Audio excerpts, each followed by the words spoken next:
Get this as much as we should get this, but in life we need to understand that your salvation and my salvation is not about us.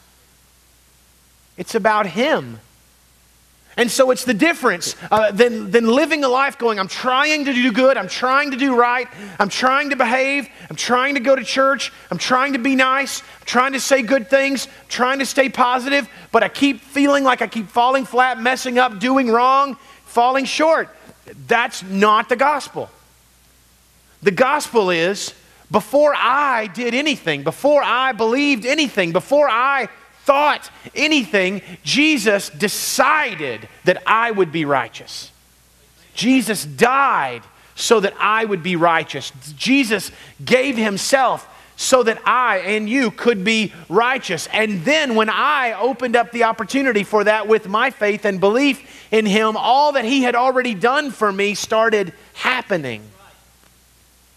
And so when I fall or fall short or mess up or fall flat, it didn't depend on me to begin with, so why should it depend on me now? Am I making sense? I don't have to feel shame in life, because as I confess my sins and walk with God, as I trust my salvation to Him, ultimately I recognize that it wasn't about me to begin with, and it's not about me now. It's about Him. Now listen, that should put you in great awe of God. If God is the one who chooses the ability for you to have righteousness, if He's the one who bought it with His own blood, if He's the one who made it right and real in you, then you need to be constantly asking those two questions. Who is God and who am I? That the book of Romans asks for us. Let me tell you something. There's nothing worse, nothing. I'm talking pagan, Wiccan, satanic, whatever. There is nothing worse than a Christian who thinks they earned it. Nothing. See, it brings back up the good news, bad news thing. Do you remember the time period when the Ten Commandment signs in the yard, that was the thing you do if you're a Christian? Remember that? Anybody? Okay, I don't have a problem with that. Ten Commandments are in the Bible. I love the Ten Commandments. Want to live by the Ten Commandments, put them in the yard, that's fine. Nothing wrong with that at all. But I wonder if nationwide, I wonder if we might have missed something. And here's what I'm asking.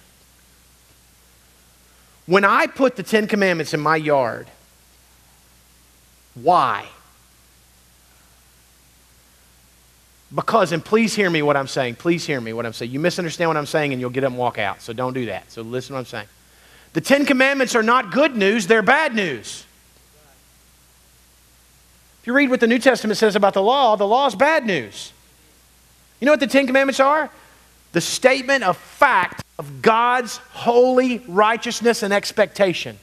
And in my life and yours, I failed all of them. All of them.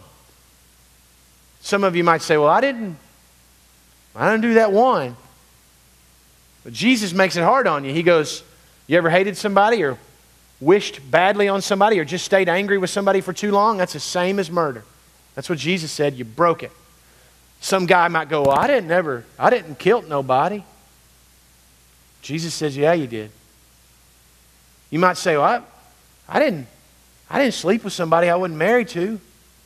Then Jesus asked the question, have you ever lust after somebody in your heart? Yeah. It's the same as. That's what Jesus said. Jesus' gospel is hard, you guys. It's not good news. It's bad news. Now, it's good news in the sense that it's God's statement of truth. But I just want you to know that you stand me or anybody in this room up against God's statement of truth, and it's always bad news for us because of who God is and who we are. It only becomes good news.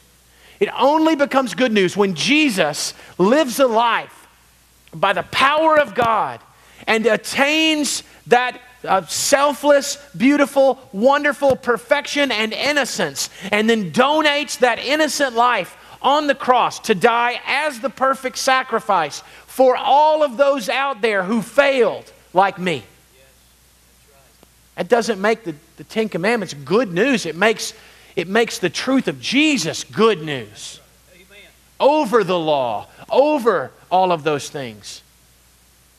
And so in the long run, what I never want to do is I never want to come across to the public at large like I'm a Christian because I'm a good guy, or I'm a Christian because I behaved well, or I'm a Christian because I got it right, or I'm a Christian because I went to church.